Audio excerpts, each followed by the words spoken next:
सोलापुरी काका जे कॅरेक्टर आहे, आपण काय करू, थोडंसं फूड मध्ये जाऊन बघू, एक ट्राय मारू, असं नाही की काय होईल. मग काय केलं, सोलापुरी काका म्हणून काढलो, पहिला रील 3 लाख.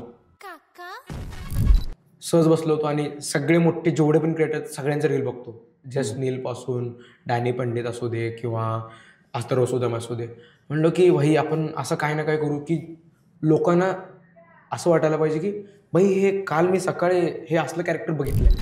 रिक्षावाला, जसं की तुम्ही अक्कलकोट जावा किंवा सोलापूरला जावा, आपण रेल्वे स्टेशनचं खाली उतरलं तर असं बोट करते कुठं जायचं, डायरेक्ट असं अंगावर आल्यासारखं. म्हणजे एक वेगवेगळ्या सगळ्यांमध्ये एक वेगवेगळी शैली आहे, एक कॅरेक्टर आहे. मग पहिला रील तेवाला केलं रिक्षावालं की सोलापुरी रिक्षावाले असं करतात. मग ते पहिला व्हिडिओच व्हायरल. मग एक पिदोडाचा रोल. मग अजून काय केलं की एक कॅरेक्टर काढलो वाईफ सोबत, सोलापुरी काका आणि काकू. त्यांनी त्यांच्या मुलासोबत थांबून कसं काढतात किंवा सेम जे नॉर्मल आता आपण जे बघतो, हां ते केलं, ते पण व्हायरल. 2 प्रकारचे फूड ब्लॉगर असतात. एक दुसरा काहीतरी करायला गेलं, कशाला करतो हाय की, कशाला करतो हाय की, मला माहित नाही. म्हणलं मला एकच कॅरेक्टरमध्ये जगायचंच नाही. आमच्या मम्मीचं असं खूप सपोर्ट आहे. बरं, तू काय म्हणेल ते, म्हणजे तू हे म्हणला तू ह्याला व्हायचं आहे. हो. नमस्कार, कसे आहात सगळे? मी रोहित गायकवाड, रिअल इस्टेट प्रशिक्षक आणि लेखक. आपले पुन्हा एकदा स्वागत करतो TRG पॉडकास्टच्या नव्या कोऱ्या एपिसोडमध्ये. आजच्या भागामध्ये आपण भेटणार आहोत ऍक्टर, इन्फ्लुएन्सर विठ्ठल पुजारी यांना, ज्यांना की आपण सोलापुरी काका या नावाने ओळखतो. त्यांची जर्नी, प्रवास, स्ट्रगल, डेडिकेशन, त्यांचे पुढचे ध्येय याबद्दल आम्ही या पॉडकास्टमध्ये डिस्कशन केलेलं आहे. ज्या लोकांना कंटेंट क्रिएशन मध्ये यायचंय, फूड ब्लॉगिंग मध्ये यायचंय, तर त्या लोकांसाठी हा अत्यंत उपयोगाचा आहे. त्यांची लाईफ कशी असते, त्यांच्या बिहाइंड कॅमेरा काय काय गोष्टी चालतात याबद्दल आपण सविस्तरपणे चर्चा करणार आहे. होपफुली तुम्हाला खूप छान माहिती मिळेल, तुम्ही हा पॉडकास्ट एन्जॉय कराल. ज्या लोकांना कंटेंट क्रिएशन मध्ये किंवा युट्यूबर, इंस्टाग्राम यामध्ये करिअर करायचं आहे, त्या लोकांसाठी मार्गदर्शक असा हा पॉडकास्ट असेल. तर निश्चितच तुम्हाला हा पॉडकास्ट आवडेल अशी अपेक्षा करून सुरुवात करतो.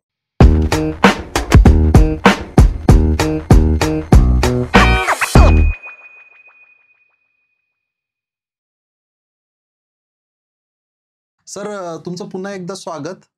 मला ऐकायला आवडेल आपली जर्नी कशी सुरू झाली, या क्षेत्रामध्ये आपण कसे आलात, घरच्यांचा सपोर्ट किंवा विरोध काय होता, आणि कंटेंट क्रिएशन मध्ये पुढे काय करण्याची इच्छा आहे?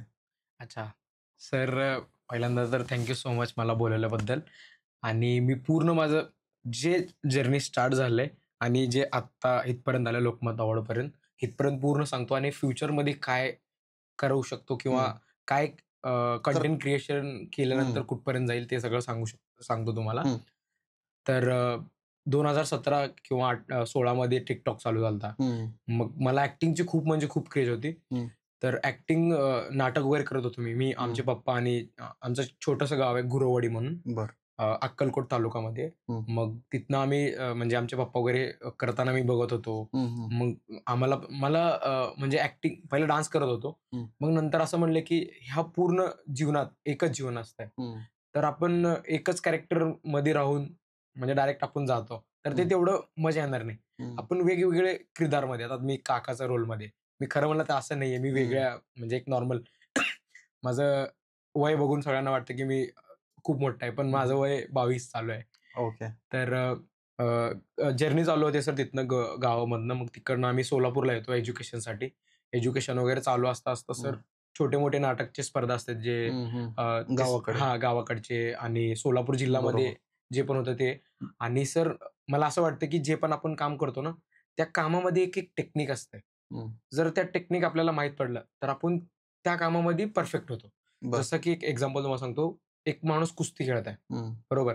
कुस्ती जेव्हा म्हणजे त्यांनी मोठ्या पदावर जाते त्याच्या अगोदर त्यांनी खूप प्रॅक्टिस केली असते की जर ते समोरचा माणूस असा येते तर आपण असं पलटूया किंवा काय, असं त्यांना एक प्रॅक्टिस करून करून ते मधलं एक आतलं एक काय ना काय असं माहित पडतं. नीरज चोपडा जे असं ते जावलिंग थ्रो मध्ये हे, त्यांनी किती प्रॅक्टिस केल्यानंतर त्यांना ते ट्रिक पडलं असेल, की ते असं फेकल्यानंतर तेवढं लांब जाईल. बरोबर. ते मागचे कोण ते एक ट्रिक असायचं सगळ्या कामामध्ये. तर एक म्हणजे असं चालू झालंय माझं जर्नी, की एक छोटंसं नाटक वगैरे करत होतो. मग एक वेगवेगळ्या कॅरेक्टरमध्ये मला जगायचं आहे. हं. तर माझा हे पहिला कॅरेक्टर आहे. अजून भविष्यामध्ये खूप वेगवेगळे कॅरेक्टर करणार आहे. अ, तिथनं काय झालं सोलापूरमध्ये आलो. एज्युकेशन वगैरे करत होतो. रील्स वगैरे करत होतो. मग नाटक करता असं वाटू लागलं, की नाटक करताना तर आपल्याला कोण ओळखत नाही बरोबर. आणि आपल्या समोरचे जेवढे पण लोकं जे काय पण करत नाही त्यांनी रील्समध्ये सगळ्यांना ओळखू लागलो. "हे तुझ्यासोबत फोटो काढायला हं, लागले." म्हणलं आपल्याकडे एक टॅलेंट आहे नाटकाचं किंवा हं, आपण एवढं लहानपणीपासून करतोय. म्हणलं एक नाटकामध्ये किंवा रील्समध्ये असं काही ना काही करू. मग रील्स करत गेलो. मग एक फ्रेंड्स वगैरे भेटले. त्या फ्रेंड्ससोबत ऋषिकेश पाटील आणि सोहेल शेख म्हणून असं 2 मित्र आहेत. हं, मग आम्ही सगळे मिळून एक शॉर्ट फिल्म तयार केली. हं, मग त्या एका फिल्ममधनं मला माहीत पडलं, की लाईट्स कसं वापरायचं, हं, कॅमेरा कुठं लावायचं, हं, फ्रेम कसं असतंय. हं, त्या फ्रेममध्ये बघितल्यानंतर बॅकग्राऊंड काय असायला पाहिजे, हं, जेणेकरून लोकं एंडपर्यंत बघायला पाहिजे. हं, मग ते छोटे-छोटे गोष्टी तिथनं फिल्ममध्ये शिकलो. छोटासा रोल होता ते केलं. मग त्याच्यानंतर आम्ही फिल्म तर कंटिन्यू करू शकत नाही, की हं, 1 महिना झाला परत आपण नवीन फिल्म करू. हं, मग त्यांनी त्यांच्या एक एक फिल्म रेडी झाला. मग त्यांच्या कामात त्यांनी एडिटिंग हे ते. मग मी एकटाच विचार करत बसत होतो, की काय नवीन करू, काय नवीन करू? हं, मग त्यानंतर काय झालं, की रील्स रील्स करायला चालू केलो. मग एक्सपेरिमेंट करत होतो. वेगळं हं. काय लोकांना आवडतंय, वेगळं काय लोकांना आवडतंय. मग ऑब्झर्वेशन तर नाटकामध्ये आलंच. बरोबर. मग सहज बसलो होतो आणि सगळे मोठे जेवढे पण क्रिएटर आहेत सगळ्यांचे रील बघतो. हं, जस्ट नीलपासून डॅनी पंडित असू दे किंवा अथर्व सुदाम असू दे. म्हणलं की भाई आपण असं काही ना काही करू, की लोकांना असं वाटायला पाहिजे, की भाई हे काल मी सकाळी हे असलं कॅरेक्टर बघितलंय. हं, हं, हं, जसं की आता रिक्षावाला आहे. हं, रिक्षावाला जसं की तुम्ही अक्कलकोट जावा किंवा हं, सोलापूरला जावा. आपण रेल्वे स्टेशनच्या खाली उतरलो, तर असं बोट करतात, "कुठं हं, जायचंय?" हं. मग डायरेक्ट असं अंगावर आल्यासारखं. म्हणलं हे एक वेगवेगळ्या सगळ्यांमध्ये एक वेगवेगळं प्रत्येकाची एक कॅरेक्टर आहे. शैली आहे. हां. एक कॅरेक्टर आहे. मग पहिला रील तेवाला केलो रिक्षावालं, की सोलापुरी रिक्षावाले असं हं, करतात म्हणून. हं, हं, मग ते पहिला व्हिडिओज व्हायरल. मग त्यानंतर थोडंसं म्हणजे मज्जा आली, की "ए भाई काय आहे?" हं, म्हणजे हं, लाइक्स वगैरे एवढं रील करून टाकत होतो, पण होत नव्हतं. एक रील असं जेन्युइन दाखवलं, तर ते व्हायरल झालं. हं, मग मला वाटलं, की जेवढे पण जेन्युइन असतात ते सगळं करू. हं, मग ऑब्झर्वेशन चालू केलं. मग एक पिदोडाचा रोल हं, असं नॉर्मल बसलो आणि पिदोडा जात होता. त्याने चालणं, त्याने कसं चालतंय, त्याने कोणाला काय बोलतंय जाताना, हं, कोण हं, काय दिसलं की काय बोलतंय. तेव्हा त्यासोबत फिरणार मी. हं. म्हणलं ओके. हां, कॉलेज तर करणार हं, त्यासोबत फिरत-फिरत, अच्छा हे असं करतंय, आपण असं करायला पाहिजे. लोकांना असं दाखवायला पाहिजे. ते हं, भलेही त्याने ऑब्झर्वेशन करत नसेल. हं, मग ते केलं. पण ते व्हिडिओ पडला नाही. पण मला करताना मजा आली. हं, हं. म्हणलो भाई ते एक रिक्षावाल्याचा एक दिवस जगलो आणि पिदोळ्याचा जगलो. आपण पीत तर नाही. बरोबर, तर आपण हे कॅरेक्टरमधनं आपण म्हणजे जगू शकतो. बरोबर. मग त्यामध्ये अजून मजा आली. मग नंतर मी हे पुणे वर्सेस सोलापूर एक रील केलो. हं. अ, म्हणजे आमच्या पुण्यामध्ये हे आहे आणि सोलापूरमध्ये. हां, सोलापूरमध्ये. आता मी जेवढे पण फूड ब्लॉगिंग करतो ना, हं, जेवढे सिटीमध्ये गेले सगळ्यामध्ये आमची सिटी चांगली आहे. हं, हं, आता सांगलीमध्ये गेलो म्हणजे सांगली आमची चहा भारी आहे. सोलापूरमध्ये गेलो आमची शेंगा चटणी भारी आहे. पुण्यामध्ये आमचं भाकरवडी भारी आहे. हं, मग सगळ्यांच्या सगळ्या ठिकाणी त्यांचं बरोबरच आहे, की चांगलंच आहे. मी सगळ्यांना बोलतो, की अच्छा इथलं बरोबर नाही, इथलं बरोबर आहे. ते ते मनाला माहीत असतं, की त्यांना आमचंच भारी आहे असं वाटतंय. हं, मग ते करता काय झालं थोडंसं भटका लागलो. पण हं. ते करता पिदोडाचा रोल केलो. मग त्याच्या पुढचं काय झालं सर, की पप्पाला एक दिवस घेऊन आपलं सोलापुरातलं जे सिद्धेश्वर. सिद्धरामेश्वरचं हां. मंदिर आहे, ते सगळ्यांनाच माहीत आहे. तर आम्ही हर सोमवारी जात असतो. तर पप्पाला घेऊन गेलो होतो. पप्पा सेम असले वेगळेच त्यांचे हं, हं. ते वाले कपडे घातले होते म्हणजे त्या जमान्यातले. बरोबर. मग नॉर्मल असं बसलेत आणि म्हणले, "फोटो काढ." हं, म्हणले, "नीट बसा." म्हणलं, "अरे काढ रे, तुला काय कळतंय?" हं, मग मी काढलो आणि मम्मीसोबत किंवा पप्पासोबत असं बसलेत आणि एवढंच म्हणजे सेल्फी काढताना हं, एवढंच मुंडी, एवढं आलंय आणि बाकीचे आम्ही यायला लागलो. हं, असं काढायला लागलेत. म्हणलं, "हे आमचे पप्पाच करतेत का सगळे करायला लागलेत?" हं, हं, मग मी ऑब्झर्व्ह केलो. जेवढे पण फॅमिली आलेत, सगळ्यांचा फोटो तसाच आहे. हं, हं, म्हणलं, हे रिलेट होतं म्हणलं लोकांना. हं, पप्पांसोबत घरी गेलो. जे पप्पा कपडे काढले होते तेच कपडे घातलो मी हं, आणि मंदिरात गेलो. सेम रील शूट केलो, जे पप्पांनी फोटो काढला होता. हं. सकाळी टाकलो सर, व्हायरल 1 मिलियन. क्या बात! मग म्हणलं, "भाई हे अजून जेन्युइन होते" म्हणलं. हं, मग अजून काय केलं, की एक कॅरेक्टर काढलो हं, वाईफसोबत. हं, सोलापुरी काका आणि काकू. हं, त्यांनी त्यांच्या मुलासोबत थांबून कसं काढतात हं, किंवा सेम जे नॉर्मल हं, आता हं. एक आपण जे फॅमिली बघतो करते. हां. हां. मग ते केलं. ते पण व्हायरल. हं, आणि म्हणलं, "काका खतरनाक आहे" म्हणलं, "हे काय ना काय होतं" म्हणलं. मग काकाची मॉर्निंग रुटीन, हं, की लुंगी घालून अंड्यांवर हं, स्वामी समर्थांचं बॅकग्राऊंड सॉन्ग लागलंय हं, आणि हं, त्यांनी चालायला लागलेत हं, हं, आणि बायकोला आवाज द्यायला लागलेत, की "चहा बनव." हं, हं, मग असं जेन्युइन सकाळी उठलो आणि हे हं, दिसतंय ते म्हणजे हं, त्या साइडच्या लोकांना.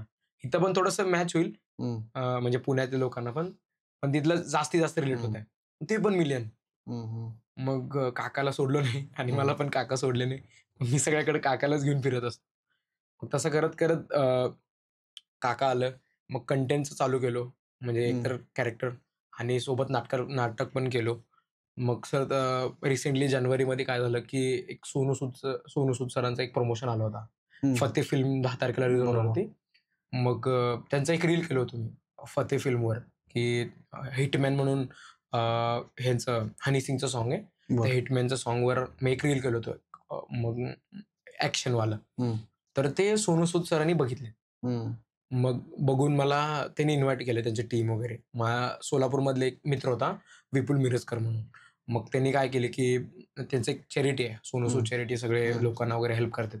मग आम्ही एक प्रमोशनमध्ये ना, सगळ्यात मोठा म्हणजे 300 फुटाचा ना, एक मोठा पोस्टर केला सोनू सूद सरांचा आणि ओके. ड्रोन व्ह्यूने घेतलाय. हं, ते असलं व्हायरल झालंय, हं, असलं व्हायरल झालंय. सगळे जेवढे पण आपण Instagram बॉलिवूड, Insta बॉलिवूड, फिल्मी गॅन सगळ्यांमध्ये ते आलंय सर. हं, मग त्यांनी आम्हाला बोलवून घेतलं तिकडनं आणि सगळे जे आपण टीव्हीमध्ये बघतो सेलिब्रिटींना, ते असं समोरासमोर बघत होतो. हं. बरं, म्हणजे 2018 मध्ये उर्वशी रौतेला सोलापूरला आली होती. बरं. मला हे पण डेट माहीत आहे. 25 डिसेंबरला क्रिसमस हं, होता. मग मी खाली थांबलो होतो स्टेजवर आणि उर्वशीला बघत होतो. म्हणलं, "आपण कधी व्हावं? आपण कधी व्हावं?" असं काहीतरी. म्हणलो, हं, "एक दिवस होणार, फिक्स होणार. काही ना काय होणार, पण होणार आणि हं, करायचं." मग तिकडनं एक एक स्वप्न होतं करायचं. मग समोरासमोर सगळे बघायला लागलो. हनी सिंग आहेत, मग आपले हे सुनील शेट्टी आहे, बरं. संजय दत्त, सगळं बघायलो. हे म्हणलं, "ह्यानी असं दिसतात." मग जेव्हा सोनू सूद सर आले, संपलं. मी मी हे असं असं मला माहीत नाही काय होणार आहे. हं, म्हणलो हे बघतो किंवा आपण भेटणार आहे माहीत होतं. हं, पण जसं समोर आलं ना, मी पूर्ण ब्लँक. अरे! हं, ह्यानीच ते आपण बघतो पिक्चरमध्ये. हं, हं, ते मित्राला सांगायला लागलो. अहो, आता पण माझ्या डोळ्यातनं पाणी यायला लागलं. म्हणजे असं भारी वाटतं ज्यांना भेटून. मग ते करत मग तिकडनं आलो सर. मग असं बसलो होतो आणि सगळे कंटेंट क्रिएटर ना, आता सगळं सेम व्हायला लागलंय. हं. आता तुम्ही कंटेंट बरोबर. क्रिएटर झालो. हं, आता मी नवीन काहीतरी करायचं म्हणलं तर ते कोण ना कोण आधी केलंय. हं, मग मी त्या विचारात होतो, काही ना काही नवीन पाहिजे आता लोकांना बोर होतंय. हं, कसं सर एक सगळे क्रिएटर किंवा सगळे ॲक्टर्सना एक ऑरा असते. हं. त्या पिरियडमध्येच त्यांनी एकतर फेम किंवा बरोबर. पैसा कमवतात, त्यानंतर त्यांनी कमवत नाही. नाही. बरोबर. मग म्हणलं आपलं आता ते जे आपण ते कॅरेक्टर करत होतो, थोडंसं संपलंय. आपण काही ना काही नवीन एक्सपेरिमेंट करू. हं, हं, काका जेन्युइन आहेत. म्हणजे सोलापुरी काका जे कॅरेक्टर आहे. आपण काय करू थोडंसं फूडमध्ये हं. जाऊन बघू. एक बरं. ट्राय मारू. हं, असं नाही की काय होईल, होईल. हं. मग काय केलं सोलापुरी काका म्हणून काढलो. पहिला रील 3,00,000 क्या बात है! जेन्युइन हं, आणि सर मी देवाला लय मानतो. हं, तिरुपती बालाजी असू दे, स्वामी समर्थ असू दे. मग तिकडनं बालाजीला जाऊन आलो. हं. तिकडनं जाऊन आलो. एक रील पण नाही जे 100Kच्या खाली थांबलंय. सगळं वर क्या बात! 100Kच्या वर. क्या बात! म्हणजे त्याचे आशीर्वाद आहे म्हणायचे. हां, बालाजीचे आशीर्वाद आणि मी लय मानतो. रिसेंटली आम्ही बार्शीला गेलो होतो आणि तिकडनं येताना एक जण मला म्हणजे आताच लय जण ओळखायला लागलेत सर हं, देवाच्या हं, कृपाने. हं, पुण्यामध्ये पण ओळखायला लागलेत, सोलापूर, तुळजापूर. मला तेवढं माहीत नव्हतं, की सोलापूरच्या बाहेरच निघालो नाही ना मी. हं, मला हं, माहिती नाही हं, तेवढे लोकं हं, ओळखतात. मग तुळजापूरला गेलो होतो. लाईनीमध्ये थांबलो होतो. मग तिथे 4 पोरी हं, बघून त्यांनी जसं मी सोनू सूदला बघून करतो, तसं मला हं. बघून करायला लागलेत. हे अच्छा. बापरे! म्हणलं हे काय म्हणलं नवीन. ओके. म्हणजे जे आपण कोण ना कोण असं जे बरोबर. एक्साइटेड झाला. हां. हां. म्हणलो हे भाई म्हणलो आता ओळखू लागलेत आता म्हणलं. मग देवाचं वगैरे दर्शन केलं. ते मला प्रमोशन वाटतं ही तर सुरुवात आहे. हां. बेसिकली तुम्ही सोलापुरी काका हे जे कॅरेक्टर घेतलं, हे तुम्ही तिथले नेटिव्ह होते म्हणून. पण हां, हां. सोलापूरच्या अगोदर कुठे होते आपण? किंवा त्याच्या आधीची जर्नी काय आहे? कंटेंट क्रिएशनमध्ये येण्यापूर्वी काय करत होते? Wait. If you are investor or industrialist looking for clear title agriculture or industrial plot across Pune, Mumbai and Konkan region, then do contact us for verified legally clear land parcels. हमेशा याद रखिए, land is limited. अगर आपने नहीं खरीदा तो वो किसी और की अमानत होगी. अगर आपको अपनी लैंड बेचनी है या खरीदनी है तो डिस्क्रिप्शन बॉक्स एंड कमेंट में लिंक दी है, उस पर क्लिक कीजिए, फॉर्म सबमिट कीजिए, हमारी टीम आपको कांटेक्ट करेगी. Thank you. Sir me content creation येण्याच्या अगोदर नाटक करत होतो आणि सर मी ऍक्टिंगचा क्रेज आहे. माझं 12वी संपल्यानंतर सर मी पळून गेलो होतो बेंगलोरला. मला अजून ऍक्टिंगसाठी. मला माहित नाही काय करणार. कन्नड, एकतर कन्नड मराठी येत नव्हतं तेवढा. मग विचार करा सर, मी पळून गेलतो म्हणलं तर तुम्ही विचार करा मी केवढं म्हणजे येडा रिस्क असेल. घेतले. मग आमचं कसं सर, अक्कलकोटमध्ये शेत आहे आणि पप्पा रेल्वेमध्ये होते. मग रेल्वेमध्ये आमचं जॉईंट फॅमिली आहे. 13 लोकांचं जॉईंट फॅमिली आहे. मग सगळे मिळून राहतो. तर आमचं कसं सर, दुसरा काहीतरी करायला गेलं, कशाला करतो हाय की, कशाला करतो हाय की. मला मला माहित नाही म्हणलं, मला एकच कॅरेक्टरमध्ये झागायचंच नाही म्हणलं. मग तिकडनं 10वीलाच जाणार होतो, पण आमच्या मम्मीचा सर खूप सपोर्ट आहे. बर. तू तू काय म्हणेल ते, म्हणजे तू हे म्हणला, तू ह्याला व्हायचं आहे. हो. पण पप्पाचं कसं सर, आता मी पुण्याला चाललो. कशाला चालला? का? क्वेश्चन. का? डायरेक्ट का? हे असं व्हिडिओ काढायचा. कशाला काढतो? त्यांना माहित नाही अजून, पण मी पैसे कमवतो म्हणून. अच्छा. काहीच माहित नाही. म्हणजे पप्पाच्या साईडच्या फॅमिलीला काहीच माहित नाही. फक्त मम्मीला आणि माझ्या भाऊला दोघांनाच माहिती आहे मी किती कमवतो. ओके. असं आहे. बरं, आता तुम्ही कंटेंट क्रिएशन मध्ये आलात. आता याच्या पुढे तुम्हाला जसं तुम्ही सांगितलं की तुम्ही थिएटर केलेलं आहे किंवा तुम्ही एक शॉर्ट फिल्म पण केली ऑफ कॅमेरा बोलताना, त्याला भरपूर आवड. त्या शॉर्ट फिल्म बद्दल सांगा, त्याचा टॉपिक काय होता किंवा तुम्ही जे अवॉर्ड सांगितले आणि त्याची जर्नी कशी होती? सर, ऋषिकेश पाटील आणि सोहेल शेख म्हणून 2 मित्र आहेत. आम्ही असंच एक छोटासा इव्हेंट होतं क्रिएटर्सचं, तेव्हा आम्ही काहीच नव्हतो. मग तेव्हा आम्ही सगळे मिळून म्हणजे असं ठरवलं की एक काही ना काही समाजाला काही ना काही एक मेसेज द्यायचं आहे, पण कसं करायचं? त्यांनी पण सगळे फिल्मचे नॉलेज होतं त्यांना. आणि गोटे सर म्हणून आहेत, श्रीकांत गोटे. मग त्यांनी सगळे मोठे लोकांसोबत काम करून त्यांनी पण शॉर्ट फिल्म करायला लागलेत आता. तर आमचं काय होतं की काही ना काय पाहिजे आणि असं शांत बसून तर कोण बघणार नाही. मग त्यांनी स्टोरी लिहिलेत की एका पोरावर रॅगिंग झालं तर त्यांनी कुठपर्यंत जाऊ शकतंय. एका पोरावर रॅगिंग झालं तर. मग आपण एक चेष्टा मस्करीमध्ये रॅगिंग करतो, बरोबर, पण त्याच्या मागच्या बॅकग्राऊंड मध्ये काय झालं ते कोणाला माहित कळत नाही. नाही. मग त्यांनी इथं रॅगिंग नॉर्मल करतेत, पण त्यांनी तिची आई ते रॅगिंगमुळं त्याला ड्रग्स, गांजा हे जेवढे पण नशेची लत लागते, त्या नशामध्ये त्याला कॉलेजमधनं रेस्ट्रिकेट करतात. मग तिकडनं ते त्यांच्या मम्मी पप्पाला जेव्हा कॉल जाते तेव्हा पावसाळ्यात त्यांनी ते गावावरनं येत असतात मुलाला हे करायला. पण येता येता रस्त्यामुळे त्यांचा ऍक्सिडेंट होत आहे. मग ते ऍक्सिडेंट झाल्यावर त्यांनी पूर्ण डिप्रेशन मध्ये जात आहे, ते कॉलेज सोडत आहे. आणि जे रॅगिंग केलं होतं ना, एक फिल्मची स्टोरी सांगा, जे रॅगिंग केलं होतं त्यांनी मागं असून ते जे रॅगिंग केले होते त्यांचे काळे धंदे असतात सर. त्या सगळे धंद्यांना त्यांनी मागणं पूर्ण ते कंट्रोल करत असतात. ते जे पुराने रॅगिंग त्याच्यावर केला होता. हे जे पूर्ण ड्रग्स असू द्या किंवा पैसा असू द्या, एकतर ते त्यांनी सायको झालेले असते पूर्ण. एक माकडाचा कपडा घालून त्यांना ड्रग्स एकतर पाण्यामध्ये काय पण करताना त्रास दे असं करतात. तेव्हा नंतर त्यांना माहित पडतं की ह्याला रॅगिंग केलं होतं आम्ही. मग ते पूर्ण असं एका व्यक्तीवर रॅगिंग केल्यावर नाही का होतं, असं आम्ही फिल्म बनवलं होतं. त्या फिल्ममध्ये मला कळलं की सगळं फिल्मचे काय असतात. स्क्रिप्ट रायटिंग पासून आम्ही मोजून 4 जण होतो सर. स्क्रिप्ट रायटिंग, लाईट कसं वापरायचं, कॅमेरा कसं लावायचं, सगळे 4 जणांमध्ये सर फिल्म काय होते तुम्ही सांगा. आम्ही 4 जणांमध्ये फिल्म केलं होतो. आम्हीच लाईट पकडणार, आम्हीच इकडनं कॅमेरा येऊन चालू करणार, जाऊन बसणार. एक छोटंसं माईक होतं ₹300 वालं, त्याला कनेक्ट करणार, असं कुठेतरी लपवून ठेवणार. मग त्या असं फिल्म करून आम्ही 5,000 पण कुठे गेले सर. आता आम्ही टीम बसलोय, भूक लागले तर दाल चावल आणा किंवा भजी आणा, वडापाव. ते आम्ही डब्बा घेऊन येतो सर घरातनं. तरी पण एक छोटंसं वरनं 5,000 मध्ये फिल्म केलंय. आणि कॅमेरामॅन नाही, कोण नाही. वेडिंग कॅमेरामॅन होते सर, अमोल चव्हाण म्हणून. आता आमचं चालू आहे की ते 5,000 मध्ये आम्ही फिल्म केलंय आणि आम्हाला माहित नाही की पैसे कमवायचा आहे. लोक काय करतात, आपले स्वतःचे पैसे टाकतात बरोबर. आणि पैसे येतच नाही. बरोबर. त्यामध्ये त्यांनी डिप्रेशनमध्ये जातात. मी म्हटलं स्वतःचे पैसे तर टाकायचे नाही. पैसेच नाही ना सर. बरोबर. मग काय केलं, मग स्पॉन्सरकडे गेला. आम्हाला माहितच नाही पिचिंग कसं करायचं. म्हणलो सर आम्ही असं फिल्म बनवलंय, ₹1,00,000 द्या. मग एकाकडनं ₹1,00,000 अमाऊंट देतच नाही त्यांनी. बरोबर. मग एक इम्पॅक्ट मोशन म्हणून सोलापुरात सगळ्यात मोठं म्हणजे Studio आहे. क्रिएटर आहेत. त्यांनी कॉमेडी व्हिडिओ वगैरे करतात. लॉकडाऊन मध्ये खूप फेमस होते. मग त्यांनी म्हणले की असं करायचं नसतं की वेगवेगळे असतात को स्पॉन्सर आणि टायटल प्लॅटिनम, स्पॉन्सर. गोल्ड. हा, मग असं असते. जे प्लॅटिनम वाले किंवा जे टॉप असते त्यांना जास्त अमाऊंट बोलायचं आणि जे छोटे असते थोडं कमी आणि त्यांचे थोडं कमी. बरोबर. असं कळलं हे बाहेर आहे म्हणलं. मग भाकरे फॅशन म्हणून आहे, त्यांच्याकडे गेलो आणि त्यांनी आम्हाला माहितच नाही काय बोलायचं. म्हणलो असं असं फिल्म बनवलंय, तुमचा लोगो आम्ही इथे लावतो आणि जेव्हा आम्ही प्रीमियर ठेवतो तुमचं ऍडव्हर्टाईज करतो. त्यांनी ठीक आहे म्हणले. किती अमाऊंट? 30,000. डन. म्हणलो 30,000 आम्ही बघितलं नाही. फिल्म केलं 5,000ला आणि आम्ही करायला लागलो. म्हणजे 5,000 एक अमाऊंट किती केलं आम्ही, किती खर्च झाला माहित नाही. मग 30,000 आले. मग हॉल बुक केला. मग ते प्रोजेक्टर वगैरे सगळे लावले. मग सगळ्यांचे प्रमोशन वगैरे केले. आमचे रील्स वगैरे बरं. मित्र होते. ₹100 तिकीट ठेवलं. सगळं आले हाऊसफुल. मग आम्ही बघत होतो लावले. म्हणजे मोठ्या पडद्यावर बघितलंच नाही आम्ही.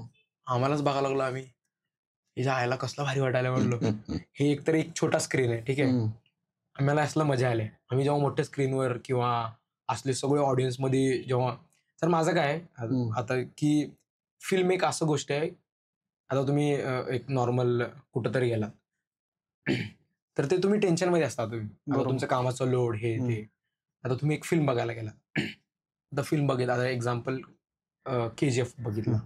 तुम्ही बघितला आणि तिकडनं ते स्टोरी संपली आणि तुम्ही बाहेर आला थिएटरवरनं. तर तुम्ही 2 तास त्या स्टोरीबद्दल विचार करता. बरोबर ना, त्या कॅरेक्टर बद्दल. हा, हो. हे भाई तिने असं केलं असतं. म्हणजे ते एक फिल्म आहे. बरोबर. पण ते फिल्मचे Impact कॅरेक्टर झाला. आपण जगू शकत नाही. पण त्याबद्दल आपण विचार करू शकतो. म्हणजे तुम्ही विचार करताय कसं, जे आपण कामं करायला लागलो म्हणजे ते सगळं विसरून आपण त्या कॅरेक्टरवर विचार करत असतो. ते एक मज्जा असते फिल्म मध्ये. त्याचा लॉंग टर्म इफेक्ट आहे. हा. मग ते करत मग शॉर्ट फिल्म गेलंय, पैसे काढलो. मग ते जपून ठेवलंय पुढच्या फिल्मला. मग आता Okay. पुढच्या फिल्म पण चालू करणार आहे थोड्या दिवसांनी. ओके. तुम्हाला खूप खूप शुभेच्छा पुढच्या Thank you, sir. जर्नीसाठी. माझा पुढचा प्रश्न असा असेल की आता तुम्ही जे काही फूड ब्लॉगिंगकडे डायव्हर्ट झालात. आता हे मी खूप सारे रील्स बघतो फूड बरोबर. ब्लॉगरचे. हे किती जेन्युइन असतात? म्हणजे खरंच ते टेस्टी लागतं का, की तुम्ही बरोबर. उगीच पैसे घेऊन लोकांना डायव्हर्ट करता? किंवा बऱ्याच लोकांना, आता हा वैयक्तिक क्वेश्चन आहे, हा एक सामाजिक क्वेश्चन आहे, की बाबा तुमच्यामुळे बरीच लोक कुठल्या कुठे, म्हणजे मी चहा पिण्यासाठी 10 किलोमीटर जाणारी लोक पण बघितली आणि जेवणासाठी अगदी 50-100 किलोमीटर प्रवास करतात त्या ₹300 थाळीसाठी. बरोबर. तर याच्यामध्ये आपल्या पॉडकास्टच्या माध्यमातून एक जेन्युइन संदेश द्या, की बाबा एक्झॅक्टली हे कसं चालतं? याच्या बॅकएंडला काय स्टोरी असते? तुम्ही जाता आणि हॉटेल ओनर किंवा स्ट्रीट फूड ओनर जे असतात त्यांच्यासोबत काय डायलॉग करतात? ते का तयार होतात तुमच्या व्हिडिओसाठी? किंवा तुम्ही स्वतःच करता तर मग लोक वेडेवाकडे ज्या काही तुमचे हावभाव असतात किंवा प्रत्येकाचे रिएक्शन असतात, मांडण्याची एक पद्धत असते, तर त्याच्याकडे कशा दृष्टीने बघता? त्याच्याबद्दल आम्हाला ऐकायला आवडेल. तर तुम्हाला हे पूर्ण सांगतो. हे जे मागची जी स्टोरी असते किंवा काही लोक असतात, 2 प्रकारचे फूड ब्लॉगर असतात. एक फुल पैसा कमवणारा आणि दुसरं जे असते फुल नाव कमवणारा. आता पैसा कमवणाऱ्याला त्याला फरक पडत नाही की कोण जाते कोण येते. आपल्याला आपल्या पैशाचा मतलब आहे. तू काय विकतो काय माहित नाही. तू मी आलो फूड ब्लॉगिंग करायला किंवा व्हिडिओ काढायला, तू मला एकदम चांगलं बनवून देणार. आता समजा एक्झाम्पल पिझ्झा एकदम चांगला बनवून देणार, व्हिडिओमध्ये चांगलं दिसतंय, त्यांनी बोलतं चांगलं. तू फूड ब्लॉगिंग करून गेला, त्याने व्हिडिओ टाकला, त्याचे व्ह्यूज गेले चांगले, त्यांनी खायला आले. ह्यानी कसं देतं ह्यालाच माहित नसतंय. पैसे आले संपले. पब्लिसिटी हा, स्टंट. हे एक फूड ब्लॉगरचा एक प्रकार आहे. आणि दुसरा जो असतंय नाववालं. मला पैशाचे घेणं देणंच नाहीये. मला पाहिजे नाव. कारण की आता समजा सर आम्ही व्हिडिओ काढतो बरोबर. आता आमचे व्हिडिओ 1,00,000 2,00,000 लोक बघतात. मग 1,00,000मध्ये 10,000 लोक नाहीतर 1,000 लोक पकडा की त्याच्याकडे चाललेत. मग तिथं सर त्याच्याकडे चालले 1,000 लोक बरोबर. मग त्याने खाल्ल्यानंतर टेस्ट आवडला सर. आता तुम्ही मी एक रिकमेंड केलं, तुम्ही गेला आणि खाल्ले. हम्म. मग तुम्ही त्या हॉटेलचं नावाने सांगणार नाही लोकांना. बरोबर तुम्ही माझ्या नावाने सांगणार लोकांना, की भाई त्यांनी बोलला होता, मी जाऊन खाल्लंय, एक नंबर आहे. बरोबर आहे. ह्यानी बरोबर. सर त्याने ह्याचं नाव वाढला. कारण की बरोबर. जे लोक बघत नव्हते त्यांनी परत जाऊन, "ए काका, सोलापुरी बरोबर. काका" असं. बरोबर. आणि बाकीचे कसं असतात, ह्याच्याकडनं पैसा घेतला अमाउंट, तू ये न ये माझं घेणं देणं नाही. माझं कर्तव्य होतं, ह्याच्याकडनं पैसे घेतलो, माझं काम केलं, संपला. तुझं किती आले, काय आलं, तुम्ही ते बघून बघून घ्या. घ्या. हां, असं असतं. बरोबर. मग हे पूर्ण म्हणजे 2 प्रकारचे असतात. एक नावावाले, एक पैसेवाले. पैसेवाला. बरोबर. असं असतं सर. नाही आता तुम्ही ज्यावेळेस हॉटेल ओनरकडे जाता हां. त्यावेळेस नेमकं सगळेच हॉटेल ओनर तयार होतात या शूटसाठी किंवा त्यांच्याकडून तुम्हाला जे काही समजा विदाऊट चार्ज बरोबर. हां, दिलं हां. जातं, हां. तर त्या केसमध्ये मग हे कसं इंटरॅक्शन असतं? म्हणजे हां. तुम्ही जर समजा 10 लोकांना अप्रोच करत हां. असता तर किती लोक तयार होतात? बरोबर. बरं त्या लोकांनी जर समजा तुम्हाला दिलं तर त्याच्या बदल्यात त्यांना काय मिळतं? बरोबर, बरोबर. किती दिवसात किती लोक मिळतात? कारण बरोबर. हे प्रत्येक केसमध्ये असं नाही की प्रत्येक रील सगळ्याला समजा हं. एका व्हिडिओला 100 गिराईक दिला असं काही गणित बरोबर. नसेल. बरोबर, बरोबर? बरोबर. तर मग हा चढ उतार कसा सांभाळता तुम्ही? बरोबर. जर तुम्ही फूड व्लॉगिंग चालू करत असाल, तर हे नक्की ऐका. सर कसं असतंय, आता एक नवीन चालू केलं समजा, 100 फॉलोअर्स आहेत. हं. मग ह्याच्याकडं त्यांनी येत नाहीत किंवा मोठे ब्रँड्स येत नाहीत. मग ह्यानी काय करतंय, म्हणजे ह्यानी काय करायला पाहिजे, स्ट्रीट फूड नॉर्मल आपल्या पुण्यात हे भेटतंय एवढ्या-एवढ्या चौकात. जसं की सदाशिव पेठमध्ये अंबिका. ऑलरेडी फेमस आहे अंबिका. बरोबर. त्याच्याकडं उघडले की गर्दी असते. हं. मग ते गर्दी आपण आता ह्यानी चालू केलंय. बरोबर. ह्यानी व्हिडिओज चालू केले. आता ह्यानी जेन्युइन रिव्ह्यू दिला, तर ते ऑलरेडी फेमस होणार. आणि ह्यानी नाही दिला, तर ते होणार नाही. आता तुम्ही काय म्हणलात, की अप्रोच कसं करायचं? सर आता ह्याच्याकडे फॉलोअर्स नाही, तर ह्यानी स्वतःहून अप्रोच करणार. बरं. पण त्याला पेमेंट भेटणार नाही. कारण की ह्याचे फॉलोअर्स नाही. त्याला खायला-प्यायला बार्टरमध्ये भेटणार. बरं. बार्टर सिस्टम म्हणजे तुम्हाला माहीतच आहे, की तुम्ही व्हिडिओ बनवा, मी तुम्हाला खायला देतो. असं आहे. कारण की याचे फॉलोअर्स कमी आहेत. बरं. जर ह्याचे फॉलोअर्स जास्त असले असते, तर मी अप्रोच केलो, "सर असं-असं माझ्याकडं हे रील बनवतो. एवढं-एवढं माझा अमाउंट आहे. एवढं-एवढं लोकं बघू शकतात. आणि त्यांनी तुम्हाला हे फायदा होतोय." बरोबर. मग त्यांनी विचार करते, "बाबा एवढे लोकं बघू शकतात, एवढे लोकं येऊ शकतात. चला हे देऊन टाकू." मग त्यांनी डन म्हणते. ओके. जर फॉलोअर्स कमी असला, तर क्लिअर, तू ये आमच्या हॉटेलला, खा, तुला काय पाहिजे का? आणि व्हिडिओ बनवून टाक. असं हे 2 प्रकारचे आहेत. अजून एक म्हणलं तर अजून एक जर तुझं डिमांड असेल, तुझे व्ह्यूज 2 लाख 3 लाख चालले, तू डिमांड असेल, तू कोणाकडे जायचं नाही. तुझ्याकडे स्वतःहून येतात ब्रँड्स. ओके. मोठे-मोठे हॉटेल 3 स्टार पासून सगळे आलेत सर माझ्याकडे. ओके. कारण की आपण जेन्युइन रिव्ह्यू प्लस व्ह्यूज तरी त्यांनी बघतातच. बरोबर. अच्छा व्ह्यूज चाललेत. ह्याने आपलं केलं तर हे फायदा. तुम्हाला एक छोटासा एक्झाम्पल देतो. अक्कलकोटमध्ये सर स्वामी समर्थ मंदिराच्या फक्त 50 पाऊल लांब एक उप्पिटो म्हणून हॉटेल रेस्टॉरंट आहे आता. बरं. साऊथ इंडियनचा ब्रांच आहे. वडा भारी करतात सर. तर त्यांनी मला अप्रोच केला होता. मी कसं असतं सर, हॉटेल बघून आपण प्राईस सांगतो. बरोबर. कारण की एक अमाउंट फिक्स ठेवलं ना, तर ते छोट्या लोकांना म्हणजे जे छोटे-छोटे उद्योग करतात त्यांना परवडत नाही. बरोबर. आणि एक मोठा अमाउंट एक छोटा अमाउंट सांगितलं तर जे मोठे हॉटेलवाले आहेत, त्यांना ते काय चिल्लर अमाउंट आहे असं बरोबर. म्हणतात. मग आता ते व्ह्यूज तर त्यांचे पण 100K जाणार, ह्यांचे पण 100K जाणार. पण बरोबर. इथं क्वालिटीवर ह्यांनी जास्त पैसा कमवते, ह्यांनी कमी कमवते. मग मी आता ते त्यांना म्हणलो 6,000 एक रील आणि 2 स्टोरीला. मग केलो सर. 2 का 2 दिवसात 2 मिलियन व्ह्यूज म्हणजे 20 लाख लोक. त्यामध्ये एक ऑर्डर आले त्यांना 25,000 वडेचा. ₹25 एक वडा. बरं. 6.5 लाख रुपये झाले. क्या बात! मला किती दिलं असतं ते? 6,000 रुपये. 6,000 मध्ये प्रॉफिट किती झालं? खूप मोठं गणित आहे. आणि फक्त सर ते वडाचं एक सांगितलं. माझे बघून त्याचे 40% गिराक वाढले. 40%. आणि असं नाही की बाबा ते कसं तरी बनवत आहे. मला जेन्युइन किचन ओपन आहे पूर्ण. तुम्ही डायरेक्ट बघू शकता त्यांनी काय करायला लागले. वडा कुठनं बनवायला लागलेत, कसं झाडू वापरायला लागलेत, कसं घाण. ते तिथे क्लिअर दिसतंय. आणि त्यांनी चांगलं होते म्हणून मी चांगलं बोललो. आता मला एक विचारायचं तुम्ही असे 100 हॉटेल्स किंवा वेगवेगळे फूड बनवणारे असं काही डोक्यात येतं का की आपलं स्वतःच एक हॉटेल असावं आणि जे बेस्ट तुम्ही ट्राय केलंय ते एकाच हॉटेलमध्ये सर्व्ह करावं? सर आता तुम्हाला सांगू का सर, जेवढे पण कंटेंट क्रिएटर आहेत ना, त्यांना इन्कम आता Instagramवाले तर इन्कम काहीच नसतं. कारण की Instagram देतच नाही. YouTubeचे तर थोडेफार देत आहे त्यांना.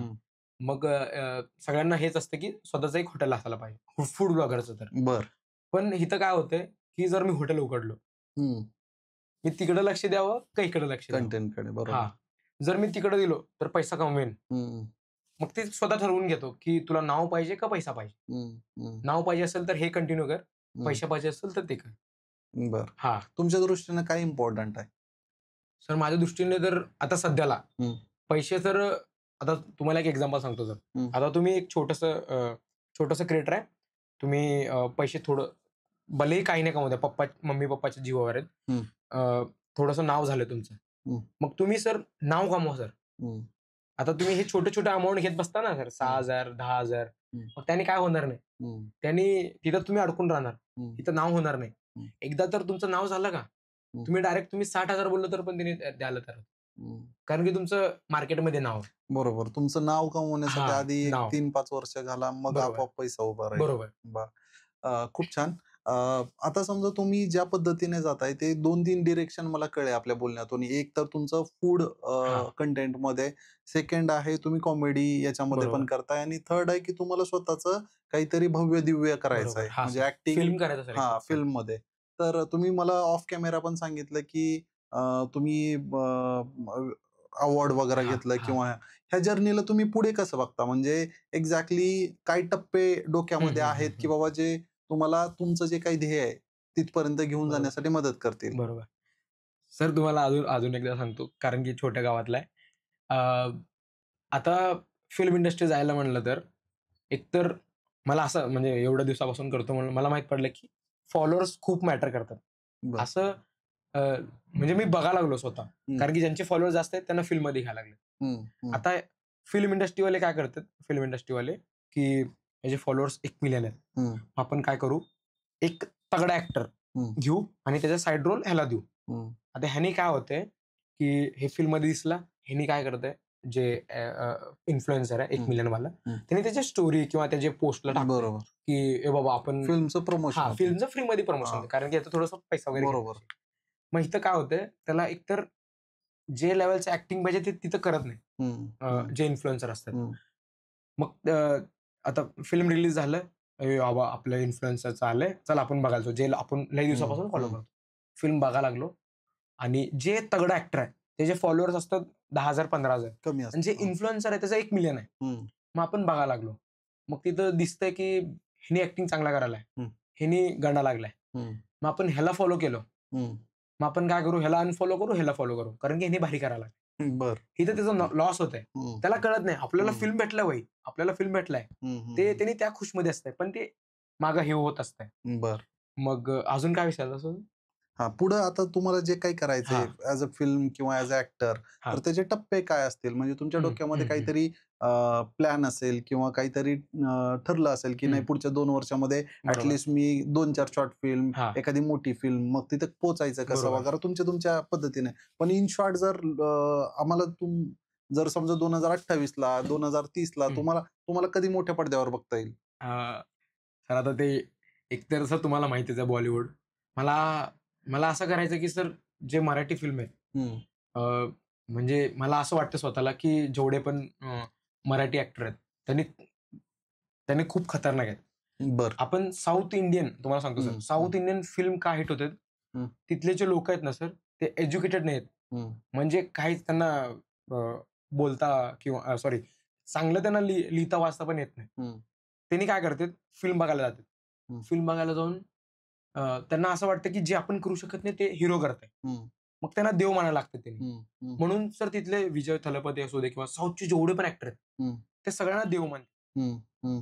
बरोबर. आपल्या पुणे किंवा आपल्या महाराष्ट्रात महाराष्ट्रात. कसं असतं, हं, एज्युकेटेड लय आहेत. हं. एज्युकेटेड म्हणजे सगळे आपणच बरोबर, भारी.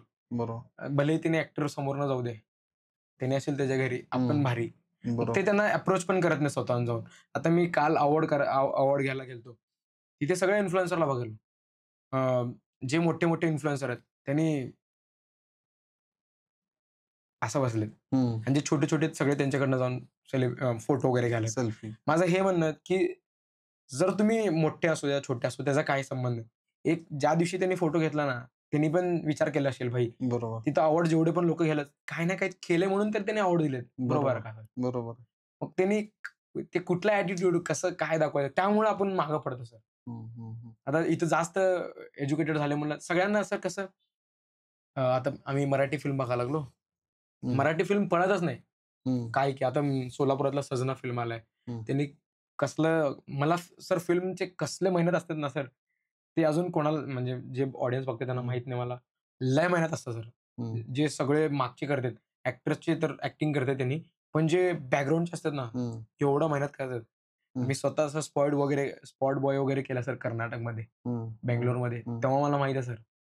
आता मग हं, जर एवढं स्ट्रगल आहे तरी मग का बनायचंय? कारण आता माझ्या दृष्टीने तर तुमचं वय तुम्ही सांगितलं 22-23 हं. वय आहे.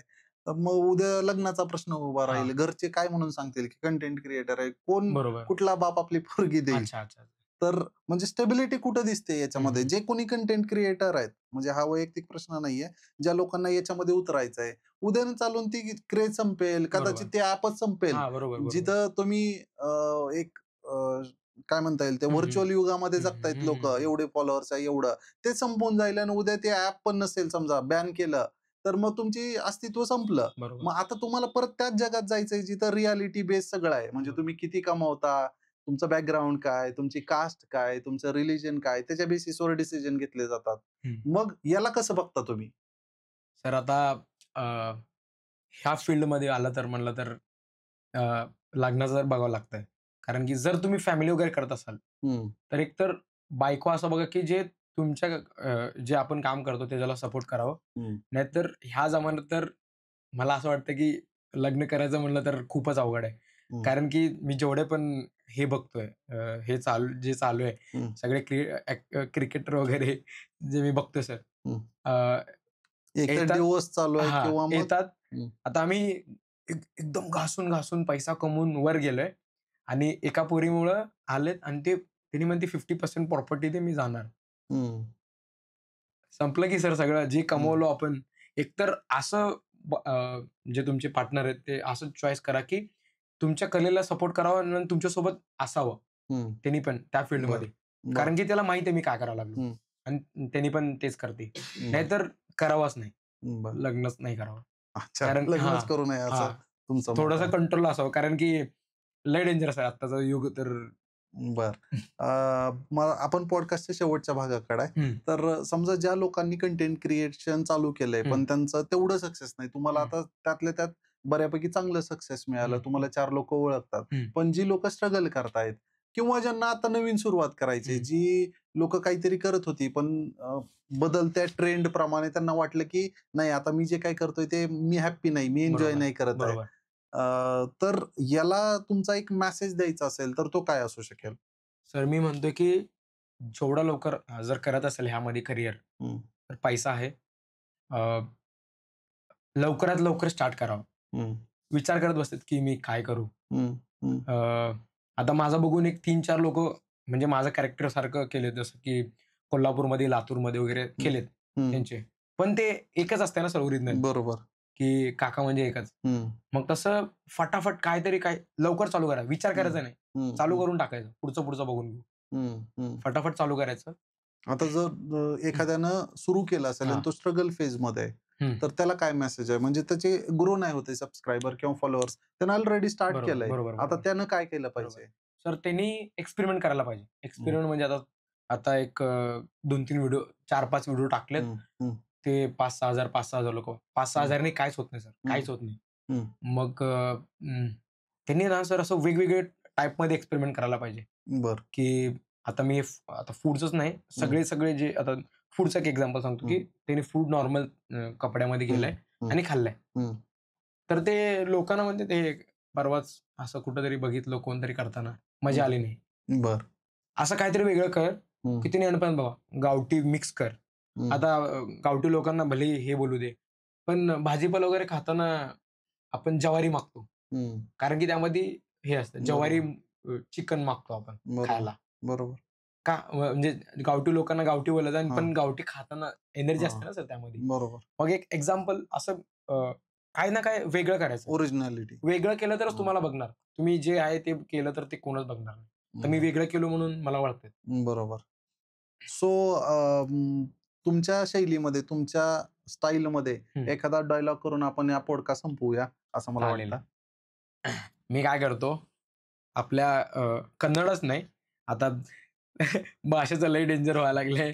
तर माझं कसं असतंय, आपण सर मला असं आजू वाटतं, की भाषाने काय होत नाही सर. आपण जे लोकांना भेटतो आणि जे लोकांना बोलतो, तेच आपण रिलेशन मॅटर करतं. बरोबर. काय भाषेचं बोलायचं काहीच नसतं हां. सर. ते उगं भांडण करत बसतात मला अजून पण कळत नाही. आता मी सर रिसेंटली एक हुग्गीचा व्हिडिओ केलाय. बरं, हुग्गी म्हणजे खीर असते. बरं. ते उत्तर कर्नाटक म्हणजे नॉर्थ कर्नाटक आणि महाराष्ट्राचे साउथ म्हणजे हं. सोलापूर, बरं. हां. कोल्हापूरच्या हां, साइडला हां. ते विकतात. मग मी काय केलंय त्याला कन्नडचं सॉन्ग लावलंय बरं. आणि हुग्गी मी मराठीमध्ये बोलवलं. हं, तिथे कमेंटमध्ये शिव्या आहेत, हं, की "ए तू महाराष्ट्रात असून कन्नडा बोलतोय." हं, हं, हं, मला हे अरे तू महाराष्ट्रात आहे, ठीक आहे. हं. आता तर तुम्ही जेवण तर कुठलं कुठं पण असू शकतं. भाषेवरनं कोण बोलते सर आता? हं. आता काय माहीत आता जाऊ दे म्हणलं आता. बरं. तर आपण हं, माझा डायलॉग काहीच नाहीये. हं. हे जेन्युइन असतंय. तर मी खाताना एक एक रिएक्शन देतो. असं खाल्लंय, मी डायलॉग काहीच बोलत नाही. हं, हं, मस्त आहे, तगडा आहे, खतरनाक आहे. पॉडकास्ट बघा खतरनाक आहे. ओके. हां, काकाला आवडलं म्हणलं, पूर्ण महाराष्ट्राला आवडलं. बरं. खूप छान पद्धतीने त्यांनी आपल्या भावना एक्सप्रेस केल्या. आपल्या पॉडकास्ट चॅनलवरचा हा पहिला पॉडकास्ट होतो, जिथं आपण विदाऊट क्वेशन आन्सर्स मनमोकळ्या गप्पा मारल्या. आपल्याकडून जेवढं काही प्रेम देता येईल तेवढं करा. तुम्हाला जर काही तुमचे फूड ब्लॉग करायचे असतील किंवा तुमचा काही कंटेंट बनवायचा असेल, तर आम्ही त्यांचे जे कॉन्टॅक्ट डिटेल्स आहेत, त्या डिस्क्रिप्शन बॉक्समध्ये देत आहे. त्यांचे हँडल्स आपण टॅग करत आहे. तर नक्की प्रेम करत राहा, लाईक करा, शेअर करा, सबस्क्राईब करा. Thank you. Thank you. Thank you so much.